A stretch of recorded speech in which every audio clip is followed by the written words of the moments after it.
Bueno, con esta charla voy a hacer una pequeña introducción sobre cómo se ha reunido la colección de joyería del museo, pero incidiendo especialmente en la joyería antigua, prehistórica, protohistórica, romana, que es una de las mejores colecciones de España. En estas jornadas no participan algunos ponentes que van a presentar, que van a publicar artículos en las actas, que son Eduardo Galán, que escribirá o actualizará los enfoques sobre la joyería prehistórica, y Marigel Castellano, que lo hará con la joyería romana. El director del museo, Andrés Carretero, ha comentado un poco el carácter de lo arqueológico en este museo. O sea, lo arqueológico era equivalente a antiguo cuando fue fundado y es realmente el criterio predominante para valorar las colecciones de este museo arqueológicas y sobre todo de joyería, porque en su mayor parte no proceden de excavaciones documentadas ni de contextos arqueológicos conocidos.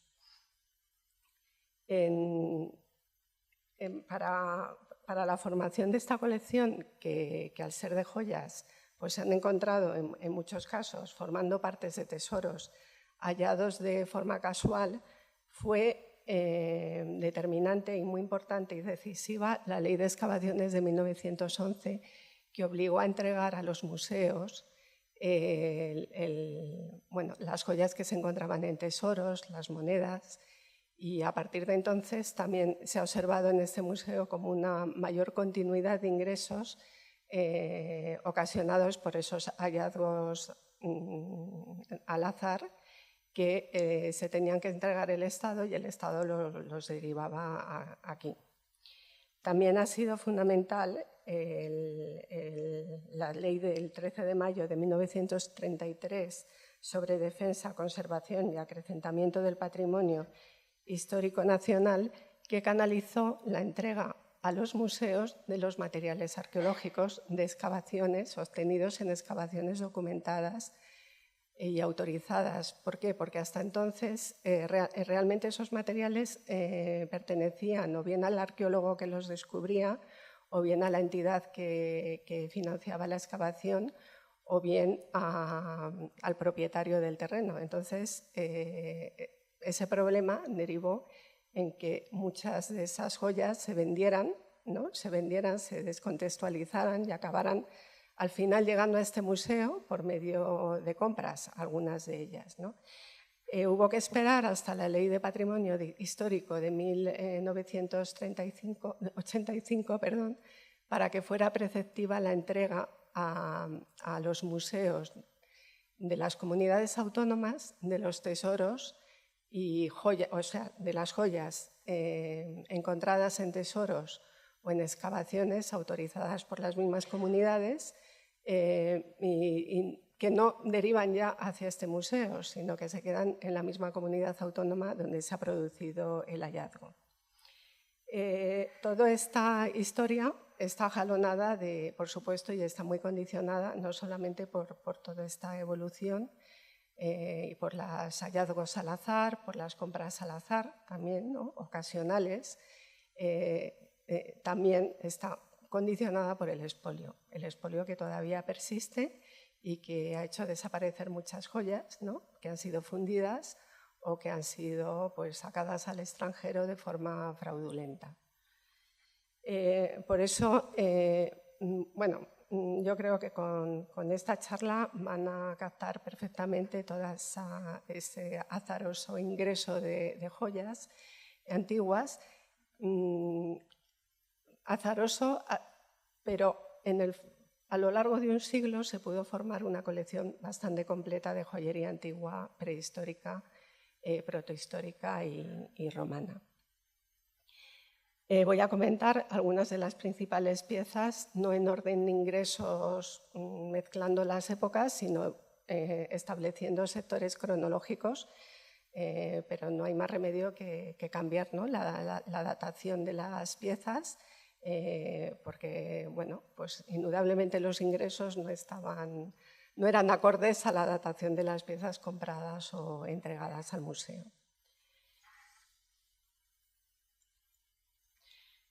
Las primeras joyas que ingresaron en este museo fueron halladas en Hornachos, Badajoz, en el cauce de un río.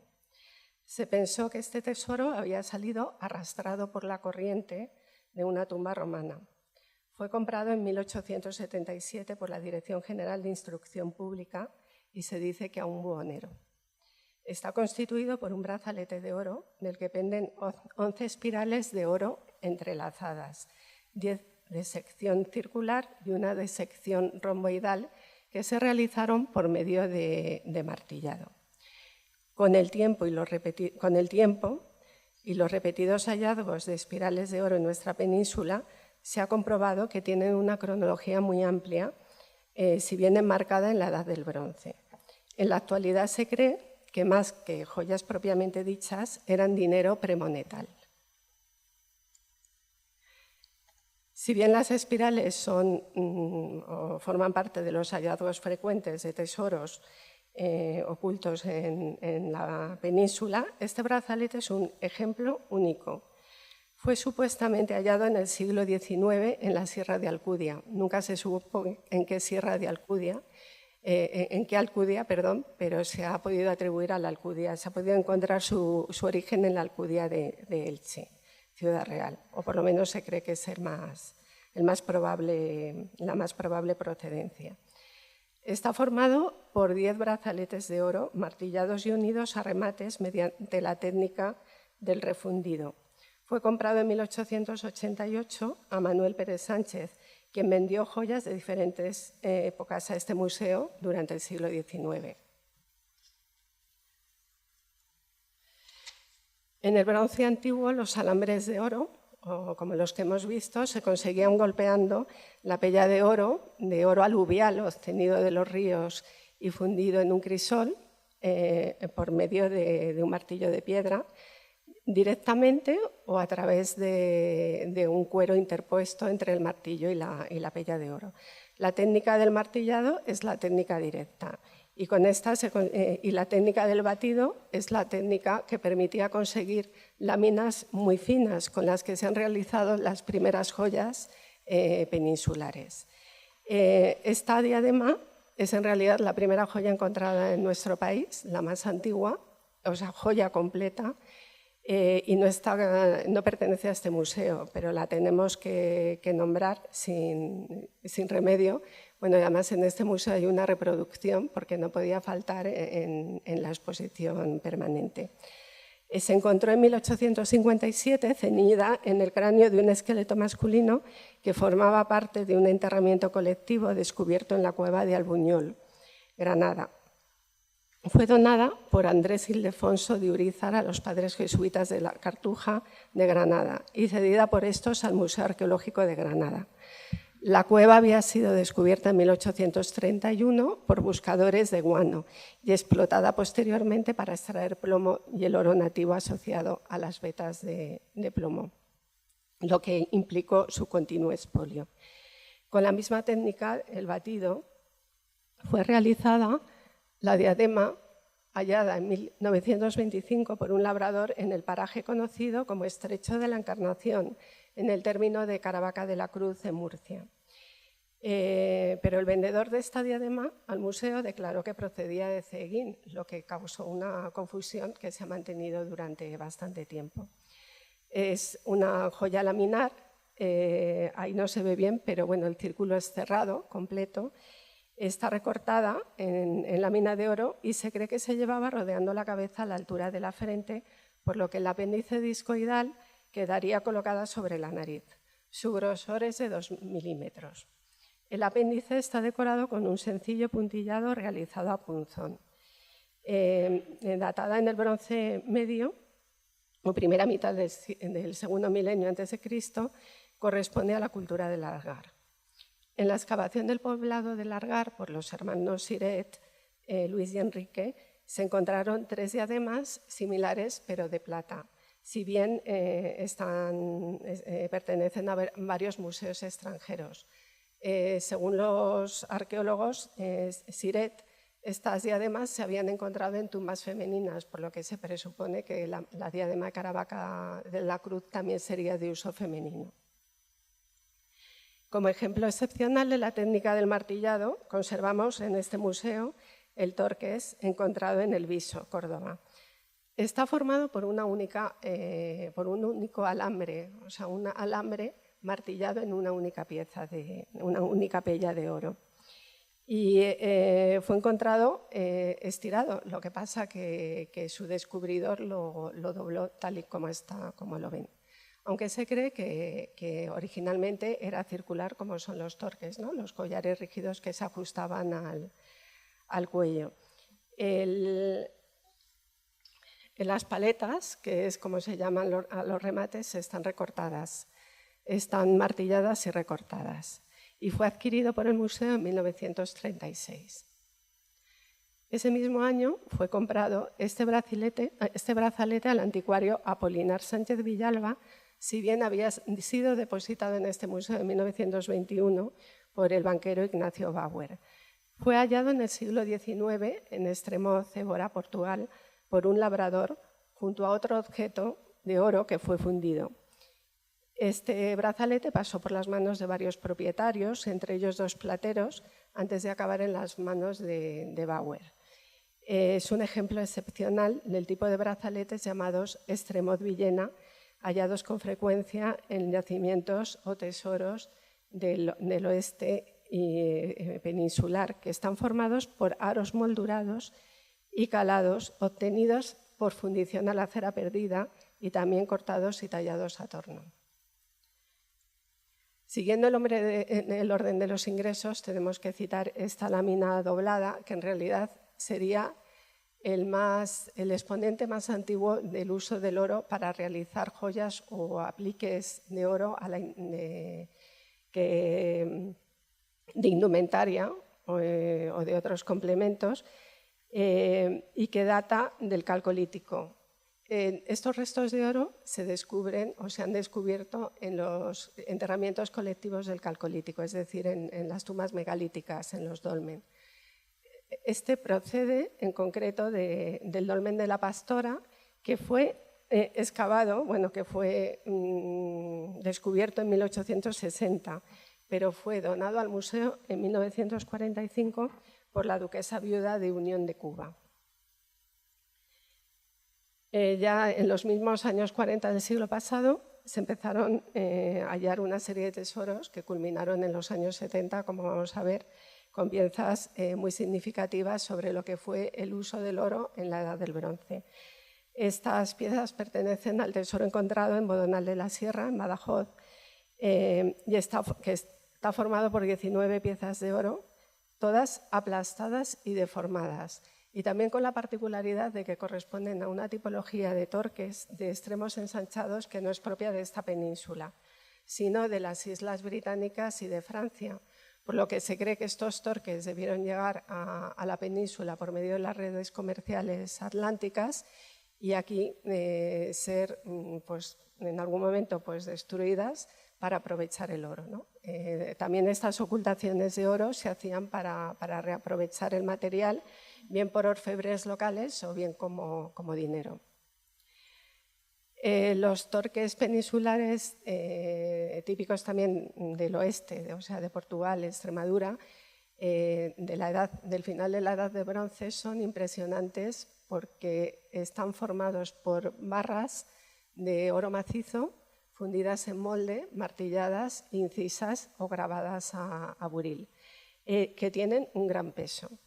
Entre los años 60 y 70 se sucedieron varios descubrimientos de torques de este tipo en tesoros que fueron derivados al Museo Arqueológico. El tesoro de Berzocana fue hallado en 1961 en un paraje denominado El Terrero, en la finca Los Machos, y estuvo compuesto por 3 torques de oro guardados en una patera de bronce, pero uno de ellos fue fundido antes de que la Guardia Civil interviniera este tesoro. No obstante, el autor material del hallazgo y el propietario del terreno fueron indemnizados. Los 2 torques de Bercozana, el que corresponde a la tipología del que ven a la izquierda, pesan entre 700 y 900 gramos. En 1969 se produjo un hallazgo todavía más espectacular de un tesoro que fue encontrado en las parcelas de colonización de Sagrajas y que recibió muchísimo, bueno, que alcanzó gran eco en la prensa. La prensa difundió a bombo y platillo el hallazgo del tesoro y todos los pormenores, ¿no? Y haciendo entrevistas al descubridor, que era el propietario de la parcela y que estaba haciendo unas obras, y también como ensalzando la honestidad de este señor que enseguida depositó el tesoro donde debía. El tesoro de Sagrajas está formado por piezas de oro macizo de estos tipos, pero el que es una pieza excepcional en todo el panorama de la prehistoria europea es el torques doble, que está formado por dos barras unidas entre sí por medio de fusión y pesa cerca de 2 kilos. Y está realizado en oro casi puro. Los tesoros con este tipo de torques macizos aparecen por lo general enterrados en lugares de paso, en puertos de montaña, lugares donde se podían recuperar con facilidad para ser reaprovechados o reciclados o ser utilizados en diversas ceremonias. Son tan pesados que se cree que más que joyas eran objetos rituales. Algunos autores consideran que están relacionados con alianzas matrimoniales y que formarían parte de la dote de mujeres de alto rango que estas dotes se depositaban en lugares de gran valor simbólico, por ser frontera entre territorios. Otros objetos de oro datados en la prehistoria son los cuencos de Axtroqui. En realidad se consideran recipientes, no joyas, pero son equivalentes a otros muchos encontrados en Europa que sí se han considerado casquetes, o sea, cascos rituales. Y los dos fueron comprados por el museo en 1973. En los años 70 ya la colección de joyería antigua y prehistórica estaba lo suficientemente formada para que se acometiera la labor de estudiarla con metodología arqueológica y para dotarle un cierto contexto cronológico a través de su comparación con piezas halladas en yacimientos por medio de excavaciones documentadas o por medios de análisis o por el establecimiento de tipologías. Con esto se consiguió no solamente hacer un estudio formal de la joya o material, sino también interpretar el uso o la función que tuvieron como objetos de prestigio, ligados a la representación del poder político, religioso y económico de las clases dominantes. Esta investigación permitió superar una larga etapa en la que estas joyas habían sido estimadas solo por su valor estético. Fundamentalmente, no las prehistóricas, sino las realizadas en el periodo orientalizante, que siempre fueron ensalzadas, según la tradición de la historiografía decimonónica, por ser las más parecidas a las joyas etruscas. En el museo se conservan joyas orientalizantes excepcionales, quizás las más destacadas, las que forman parte del tesoro hallado en Aliseda, en Cáceres, en 1920, que se interpreta como el ajuar funerario de una pareja aristocrática o como un ocultamiento de riqueza. En estas joyas está patente la influencia fenicia, que fue determinante para el abandono, para que se dejaran de realizar joyas en algunas zonas de la península, sobre todo las más conectadas con los fenicios, que se dejaran de realizar joyas macizas para realizar joyas huecas y ligeras con un gran aprovechamiento del oro por medio de la técnica de laminado por batido, de la fundición en molde y de 3 técnicas introducidas por los fenicios que cambiaron el panorama de la joyería peninsular, que fueron la soldadura para la conformación de la joya y el granulado y la filigrana para su decoración en superficie. En el tesoro de Aliseda vemos la maestría que alcanzaron orfebres, posiblemente indígenas, pero que conocían muy bien estas técnicas y que realizaron la diadema de extremos rectangulares, que es un prototipo de joya tartésica, y el cinturón, que está formado por placas, donde ven la escena del héroe Melkart, que lucha contra un león con fondo de granulado. Estas joyas representan el barroquismo que alcanzó la joyería entre los pueblos tartesos, porque ellos aplicaron las técnicas fenicias para hacer joyas mucho más abarrocadas de las que trajeron los propios fenicios o realizaban los propios fenicios. En el tesoro también se encuentra una joya fenicia, que es este colgante con un escarabeo, que es excepcional, es un sello giratorio, y luego otros anillos con otros escarabeos, y también se nota que ya hay un nuevo concepto de la joyería, o sea, ya se ha incorporado el color para crear un mayor efecto de suntuosidad. La propia diadema tiene restos de uso de esmalte. En cuanto a la arracada del tesoro de Aliseda, bueno, las dos arracadas, que son similares, muestran una crestería de flores de loto y árboles de la vida, que ya reflejan un nuevo concepto también de la joya como transmisor de unos valores religiosos, ¿no? O de unas ciertas creencias que están relacionadas con el Mediterráneo oriental. En cuanto a los tesoros, bueno, seguimos con la joyería y pasamos a la joyería ibérica, que en gran parte hereda, sobre todo la más antigua, la tradición de la joyería orientalizante. En el tesoro encontrado en Javia, que fue comprado por el museo en 1905, está patente esta tradición, pero a la vez ya la influencia griega. La diadema de extremos triangulares es bueno, pues una malla de filigrana. Bueno, es una pieza excelente. Está formada con alambre de oro soldado sobre finas láminas de oro y esa filigrana está formando rosetas, ovas y roleos de influencia griega.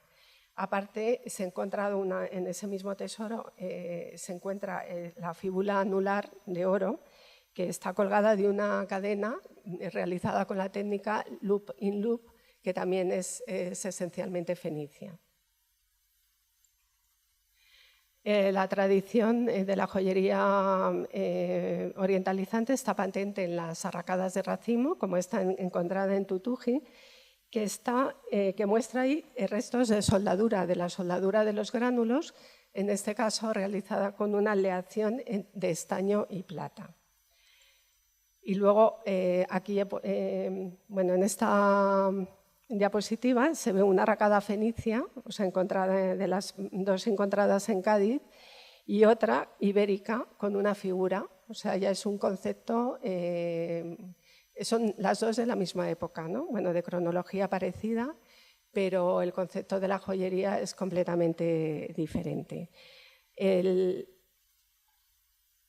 Pasamos a la joyería ibérica que está realizada en plata. En la Edad de Hierro se empezó a utilizar la plata con bastante constancia y el museo conserva varios tesoros de plata, entre ellos el tesoro de Mengíbar, que fue comprado a José Ignacio Miró en 1876. Si bien hay un poco de lío sobre las piezas que lo forman, porque en los mismos años ingresaron en el museo, comprados a otros propietarios, varias piezas similares, posiblemente procedentes de, bueno, expoliadas en tesoros, ¿no? que bueno, se han venido a llamar el de Mengíbar por simplificar. A ese tesoro pertenecen este brazalete y el torques torsionado, que es también una joya típicamente ibérica. Y otras joyas encontradas en tesoros son las fíbulas. Normalmente se hacen en bronce, pero también las hay de oro y de plata, reproduciendo las fíbulas de bronce. Esta procede de Cañete de las Torres y representa una escena de caza realizada mediante fundición a la cera perdida. La escena está en miniatura sobre su puente, o sea, en bulto redondo, soldada al puente de la fíbula. Esta joya ingresó formando parte de una gran colección de objetos arqueológicos descontextualizados que perteneció a Vives. estoy perdiendo. Antonio Vives, sí que fue comprada en 1891.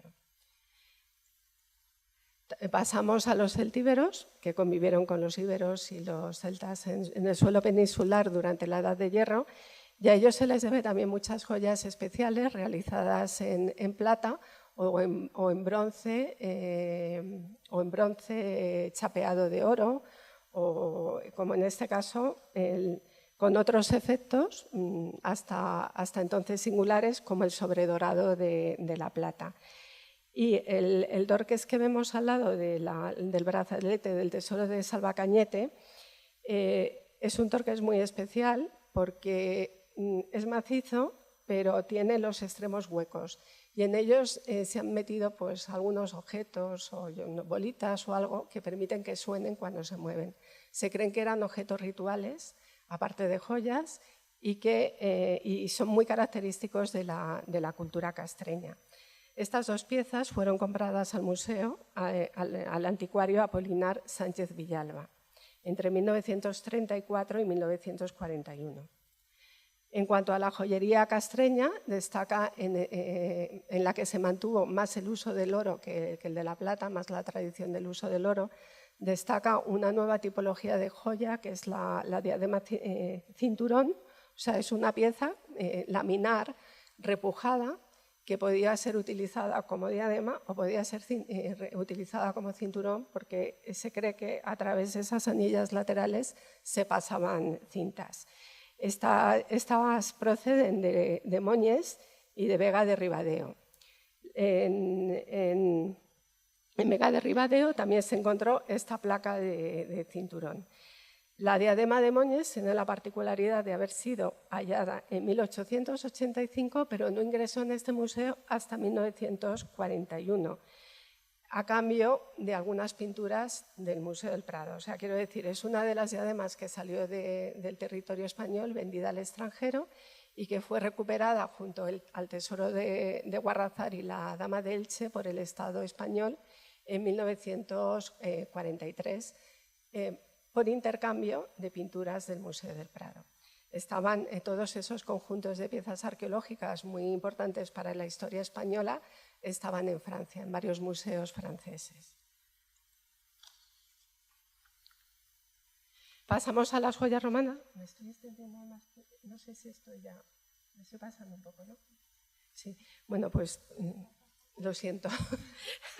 Bueno, las joyas romanas también son, la colección de joyería romana es muy relevante y las primeras que ingresaron en este museo sí proceden de excavaciones, pero de excavaciones realizadas nada menos que en 1775 en Ilichi, Elche, por el cura párroco de la iglesia de San Juan de Elche, llamado Leonardo Soler de Cornelá, que regaló las joyas encontradas en una necrópolis a Carlos III y este las derivó al Real Gabinete de Historia Natural. Estas joyas de Elche datan de la época imperial, o sea, los siglos I a IV después de Cristo, que es la época de apogeo de la joyería romana. En esa época, bueno, ya se había implantado en toda la joyería del imperio un estilo universal que amalgamaba todas las técnicas anteriores y también recogía las influencias de la joyería helenística, la griega y la egipcia. Los anillos fueron muy importantes para los romanos, los llevaban en todos los dedos y era principalmente importante el anillo de oro cuyo uso concedió el emperador a senadores y a próceres del imperio para que representaran su poder y su condición de ciudadanos libres. También son muy llamativos los pendientes romanos de la Alcudia de Elche, sobre todo los que muestran en crotalia, estos colgantes con perlas que sonaban, que tenían un efecto musical, o sea, añadiéndose a la joya no solamente la atracción por su factura, sino o su suntuosidad o los materiales como en este caso las perlas, que fueron añadidas en grandes cantidades a las joyas romanas, sino también por el efecto de llamar la atención, ¿no? La mujer quien las llevaba llamaba la atención también porque sonaban. La técnica del recortado del cuerpo superior de los pendientes es la opus interrasile y fue dominada en el siglo II y III después de Cristo por los talleres uritálicos. También se han encontrado collares de muy diverso tipo en la Alcudia de Elche y en otros yacimientos que pueden ser de procedencia externa, o sea, pueden venir de talleres uritálicos o de otros lugares del imperio, pero voy a saltarme esta. Pero también hay otros que en el museo que se ha podido constatar su procedencia su realización en la península porque están formados con cuentas de varistita, un mineral que se encuentra en yacimientos en Zamora y en Pontevedra. Este es el primer collar de varistita que ingresó en este museo y que fue comprado por las comisiones de Juan de Rada y Malibrán, o sea, los comisionados Juan de la Rada y... Perdón, que se me olvidan los nombres. Juan Dios de la Rada y Delgado y Juan de Malibrán fueron algunos de los conservadores de este museo que recorrieron después de su fundación la península, bueno, todo nuestro país para comprar piezas en un momento que además estaban compitiendo con agentes de museos extranjeros como Riaño o con compradores directos como los americanos, bueno, o los franceses, los agentes franceses que derivaban las piezas más importantes a Francia, todos con mayor poder adquisitivo que los funcionarios españoles, como siempre. Entonces, este collar se dice que fue encontrado en 1869 en una tumba femenina cerca de Antequera. Es también excepcional este amuleto, que fue comprado en 1929 y que está realizado por orfebres peninsulares que reaprovecharon otras joyas, por ejemplo, un anillo aplastado que se ve arriba del marco o restos de cuentas de vidrio para enmarcar la imagen del río Aqueloo, del dios Aqueloo. Debajo tiene una higa, el amuleto que protegía contra el mal de ojo. La antigüedad tardía está representada excepcionalmente por el tesoro de Turuñuelo, que fue encontrado en 1963 en Medellín, Badajoz, que está compuesto por varias brácteas realizadas en la mina de oro muy finas, que eran aplicaciones para adornar la indumentaria, y esta excepcional fíbula que está repujada con la escena de la Epifanía de los Reyes Magos. Se cree que son joyas bizantinas importadas a la península. En cuanto a las joyas medievales, pues las primeras que ingresaron en el museo lo hicieron en el conjunto de antigüedades trasladadas desde la Biblioteca Nacional, que por orden del Real Decreto de fundación de este museo, dictado en 1867, formaron parte de los fondos fundacionales. En el Tesoro de Guarrazar se hallaban restos de las joyas votivas en el Gabinete de Antigüedades de la Biblioteca Nacional. Se encontraban algunos restos de las joyas votivas encontradas en Guarrazar, en Guadamur, Toledo, en 1858. Fue un tesoro expoliado y desperdigado que acabó en su mayor parte derivado hacia Francia, pero algo llegó al gabinete e ingresó en este museo antes que el resto de piezas que fueron también adquiridas por intercambio con el Estado francés de cuadros del Museo del Prado en 1941. También con las antigüedades procedentes de la Biblioteca Nacional ingresaron piezas de la joyería nazarí, en especial de Mondújar, también pues, expoliadas y repartidas y desperdigadas desde hacía años, que no solamente ingresaron entonces a partir de 1867, sino que casualmente se van sucediendo los ingresos durante unos años, lo que también, hasta los años 70, lo que también indican cómo se había repartido esas joyas en manos de diferentes propietarios. El collar de Mondújar fue comprado a José Ignacio Miró en 1870. Bueno, esto solamente es una síntesis sobre otras joyas de oro visigodas, porque en el fondo aquí lo que se conserva muchísimo es la toreutica, en gran cantidad la toreutica visigoda, los broches de cinturón de bronce encontrados en los yacimientos de Castiltierra y otros.